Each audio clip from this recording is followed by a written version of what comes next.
Assalamualaikum warahmatullahi wabarakatuh. Hai semua kawan cermis. Di video kali ini aku mau kembali menceritakan sebuah kejadian seram. Mungkin lebih tepatnya hampir berakhir menjadi sebuah tragedi pilu jika saat itu narasumber kita tidak berhasil menyelamatkan diri. Langsung saja kita mulai ceritanya.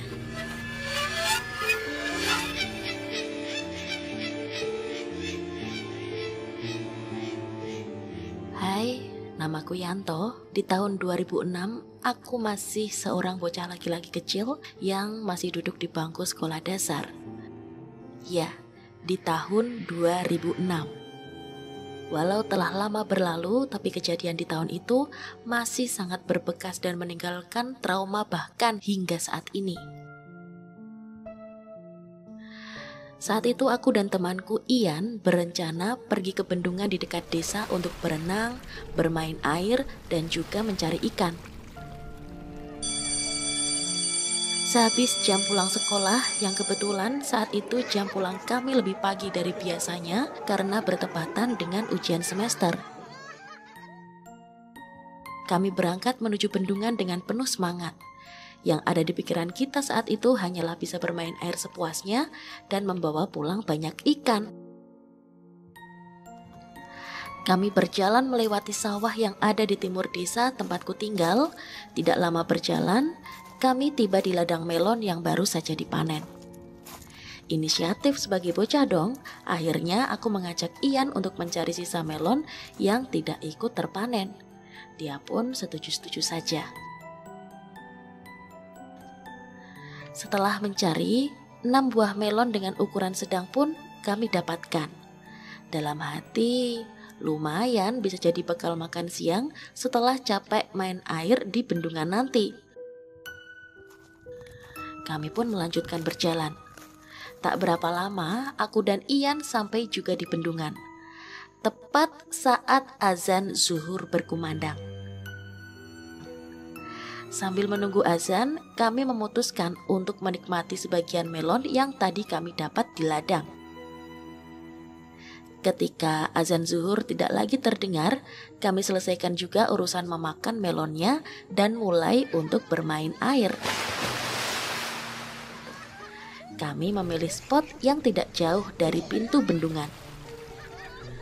Namanya juga masih bocah, ketemu air pun kita senangnya minta ampun.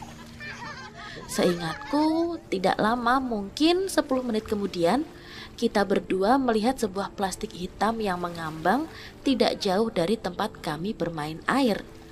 Aku dan Ian melihatnya mulai penasaran, apa isinya? Dan kami pun sepakat lomba renang untuk mengambil plastik hitam itu. Awalnya semua berjalan baik-baik saja sampai ketika plastik itu ternyata isinya hanya sampah dan kami putuskan untuk kembali ke tepian. Akan tetapi kami berdua sama-sama terpleset dan entah kenapa kami yang sebenarnya bisa berenang menjadi panik sehingga hampir tenggelam. Beruntung Ian bisa segera muncul ke permukaan walaupun dengan susah payah. Tapi tidak denganku. Aku tidak bisa menggerakkan sebelah kakiku. Aku hanya merasa kakiku tersangkut sesuatu. Entah apa. Dengan panik, aku menggerakkan tangan agar tubuhku juga bisa naik ke permukaan. Tapi tidak. Yang kurasakan tubuhku malah semakin tenggelam. Ketika aku berusaha melihat apa yang menahan kakiku, entah itu halusinasi atau bukan, di situ aku melihat sebuah tangan yang berwarna hitam. Tangan itu memegang pergelangan kakiku dan menariknya ke bawah. Spontan, aku panik dan ketakutan. Saat itu aku mulai pasrah karena tidak ada hal lain yang bisa aku lakukan selain mengulurkan tangan ke arah temanku, berharap dia sadar kalau aku sedang dalam masalah. Mungkin memang jalan hidupku tidak seharusnya terhenti di situ, karena tiba-tiba aku merasakan kakiku bisa digerakkan kembali, yang artinya tangan hitam itu tidak lagi menahannya. Aku pun berenang menyusul Ian dan memegang celananya untuk mempermudah berenang menuju ke tepi bendungan. Jujur saat itu aku sangat lelah. Sesampainya kami di tepian, dia bertanya aku kenapa. Aku jawab saja kalau kakiku kram. Saat itu aku tidak langsung cerita padanya karena masih syok dengan kejadian yang baru saja terjadi. Kami pun memutuskan untuk pulang ke rumah. Dan bayangan tangan hitam masih terbayang di otakku bahkan setelah berhari-hari setelah kejadian. Semakin dewasa, aku mulai banyak mendapatkan cerita dari teman dan warga desa lainnya tentang bendungan itu. Mereka mengatakan kalau bendungan yang dimaksud cukup banyak menelan korban jiwa. Bahkan ada yang menyebut bahwa manusia yang meninggal di bendungan itu karena dijadikan tunggal. Aku sendiri tidak tahu kebenarannya dan tidak berniat untuk mencari tahu. Peristiwa di tahun 2006 cukup membuatku sadar untuk tidak bermain-main dengan mereka yang tidak kasat mata.